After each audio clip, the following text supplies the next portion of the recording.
बातमी राजकीय आहे। काँग्रेस नेते नाना पटोलेंचा एक व्हिडिओ समोर आलाय। दुधाने पाय धुतल्याचा हा व्हिडिओ व्हायरल झालेला आहे। कार्यकर्त्यांना पटोलेंचे दुधाने पाय धुतले, हा व्हिडिओ आता समोर आलेला आहे। काँग्रेस नेते नाना पटोलेंचा खरं तर हा व्हिडिओ आहे। त्यांच्या कार्यकर्त्यांनी नाना पटोले यांचे चक्क दुधाने पाय धुतलेले आहेत आणि त्याचाच हा व्हिडिओ आता समोर आलेला आहे।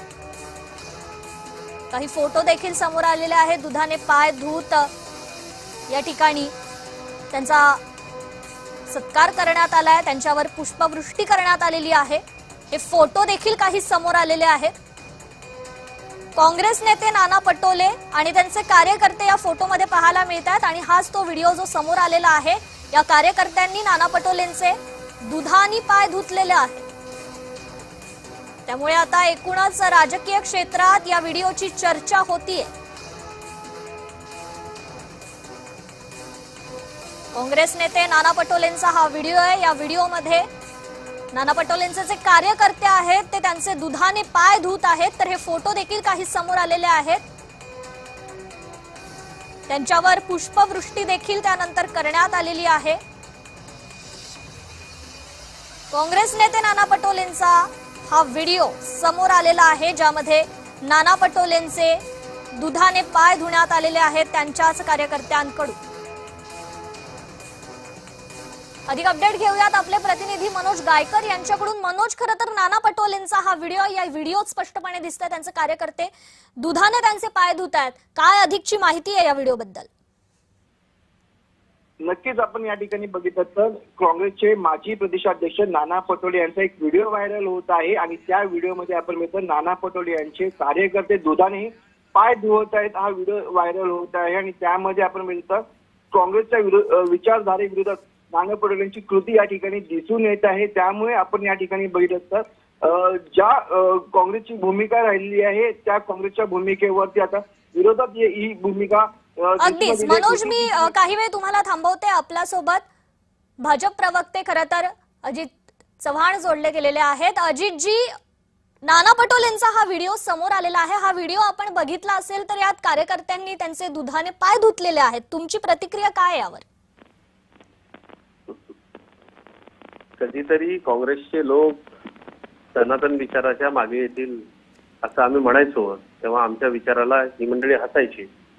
यांचे नेते आणि यांची सगळीच मंडळी ही आंग्ल विचारानं काम करणारी, विदेशी विषयांना सर्वश्रेष्ठ मानणारी अशी सगळी आहेत आणि एका मिशनरी प्रवृत्तीनं कायम त्यांनी भारतीय संस्कृती, सनातन धर्म, सनातन संस्कृती यातल्या परंपरा याचा विरोध केलेला आहे।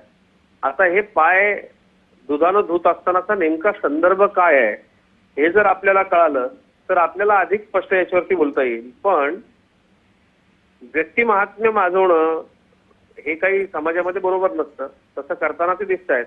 पण नेमकं हे औचित्य काय आहे, त्यांचं पाय धुणारे कोण आहेत हे जर आपल्याला कळालं अधिक विस्तृतपणे त्याच्यावरती बोलता येईल। पण किमान भारतीय जनता पक्षाच्या प्रभावाने किंवा सनातन धर्माच्या विचाराच्या प्रभावाने गुरुपौर्णिमा वगैरे असा उत्सव काही काँग्रेसच्या कार्यकर्त्यांनी केला असेल तर त्यांचं मी अभिनंदन करतो की आपण किमान गुरुपौर्णिमेसारखे सण साजरा करायला सुरुवात केली आहे। पण गुरु त्या लायकीचा असावा लागतो, ते फक्त जरा काँग्रेसच्या कार्यकर्त्यांनी थोडंसं त्याचं आत्मचिंतन करावं। अगदीच अजितजी, खरं तर असं समजतंय की त्यांचे दुधाने जे पाय धुतलेले ते त्यांचेच कार्यकर्ते आहेत। मग कार्यकर्त्यांचं ते प्रेमही असू शकतं अशी भावना एकीकडे व्यक्त केली जाते। हे बघा, काँग्रेसच्या नेत्यांनी काहीही केलं तरी ते चालतं, कारण या देशामध्ये बघा हेच संबंधित नेते महाशय आहेत ज्यांचे एका मैत्रिणीबरोबर एका भरपूर पावसाच्या ठिकाणीचे व्हिडिओ फोटोज व्हायरल झाले होते। त्यांच्याकडे कुठल्याही गोष्टीचा विधिनिषेध नसल्यामुळे ते कसेही वागले तरी ते चालतं आणि त्याच्या बाबतीमध्ये काय प्रतिक्रिया येतात ते आपण नियमित पाहतो। पण किमान कार्यकर्त्यांनी आपण कुणाचे पाय दुधानं धुतो आहोत त्याची ती पात्रता आहे का याचा विचार करून ते केलं पाहिजे। एखाद्या विषयामधला अतिशय विद्वज्जन असेल, एखादा उत्तम कलाकार असेल, त्याच्या श्रद्धेपोटी की हे दैवी आहे, अलौकिक आहे, आपण गुरु म्हणून त्याला गुरुपौर्णिमेच्या दिवशी मान देऊन त्याचे पाय दुधानं धुतो, हे सर्वोच्च स्थान जे आहे ते असं मला वाटतं की ते आईवडिलांचं आहे. अशा आईवडिलांचं, गुरूंचं, जे गुरु सत्पात्री आहेत अशा गुरूंचा तो अधिकार देखील आहे. पण आता काँग्रेसच्या नेत्यांना आपले पाय दुधानं धुवून घ्यायची हौस आलीच असेल तर ते महाराष्ट्र सगळं पाहतोय. किमान या सनातन धर्म, संस्कृती, परंपरा याचा स्वतःचा अवडंबर माजवण्याकरता का होईना जर तुम्ही वापर करत असाल तर त्यातले थोडेसे गुण आपल्यामध्ये येऊ देत. मला असं वाटतं हा सनातन संस्कृतीचा विजय असेल. अगदीच. अजितजी, धन्यवाद आपण दिलेल्या या प्रतिक्रियेबद्दल.